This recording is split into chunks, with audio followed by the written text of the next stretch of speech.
नवरात्रि शक्ति की आराधना का पर्व है। माना जाता है कि शक्ति के बिना तो शिव भी शव के समान है। इस शक्ति से सारा ब्रह्मांड संचालित होता है और इसी शक्ति की पूजा अर्चना करने के लिए आते हैं ये 9 दिन, जो अत्यंत महत्वपूर्ण होते हैं। कहते हैं कि इन 9 दिनों में ब्रह्मांड की समूची शक्तियां जागृत हो जाती हैं और इसी शक्ति से विश्व का सृजन हुआ और यही शक्ति दुष्टों का संहार भी करती है। और इसी शक्ति की आराधना का पर्व माना जाता है नवरात्रि, जो साल में 2 बार आता है। पहला चैत्र नवरात्र और दूसरे शारदीय नवरात्र। दोनों में ही माँ की महिमा के गुणगान गाए जाते हैं।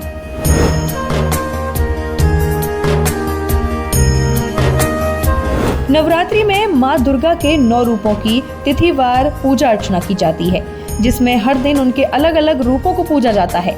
पहले दिन शैलपुत्री, दूसरे दिन ब्रह्मचारिणी, तीसरे दिन चंद्रघंटा, चौथे दिन माँ कुष्मांडा, 5वें दिन स्कंद माता, 6ठे दिन कात्यायनी, 7वें दिन कालरात्रि, 8वें दिन महागौरी, तो वहीं 9वें दिन सिद्धिदात्री माँ की पूजा होती है। लेकिन भारत के हर प्रांत में नवरात्रि को मनाने की अलग अलग परंपराएं हैं।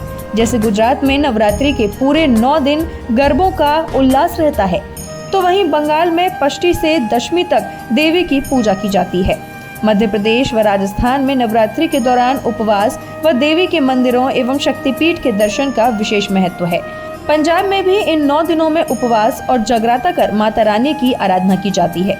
साथ ही इन 9 दिनों तक छोटी छोटी कन्याओं को देवी स्वरूप मान उनको भोजन करवाकर उन्हें दक्षिणा दी जाती है और उनके पैर पूजे जाते हैं। कन्या भोज और कन्याओं के पूजन की यह परंपरा लगभग सभी प्रांतों में देखी जा सकती है। माना जाता है कि भगवान से अलग होने वाले आत्म शब्द में शिव और शक्ति दोनों साथ में ही थे, लेकिन दोनों के विभाजन में शिव अलग हुए और शक्ति अलग। शक्ति से जड़ जगत की उत्पत्ति हुई, तो वहीं शिव से चेतन जगत की, जिससे पुरुष वर्ग शिव का प्रतिनिधित्व करते हैं और स्त्री वर्ग शक्ति का। संपूर्ण सृष्टि में इसी सत्ता और शक्ति का खेल है। सभी जगह ये एक दूसरे के पूरक हैं। यही जड़ चेतन भी कहलाता है। यही सत्ता और शक्ति के नाम से भी जाना जाता है। Bureau report, Bharat Shri.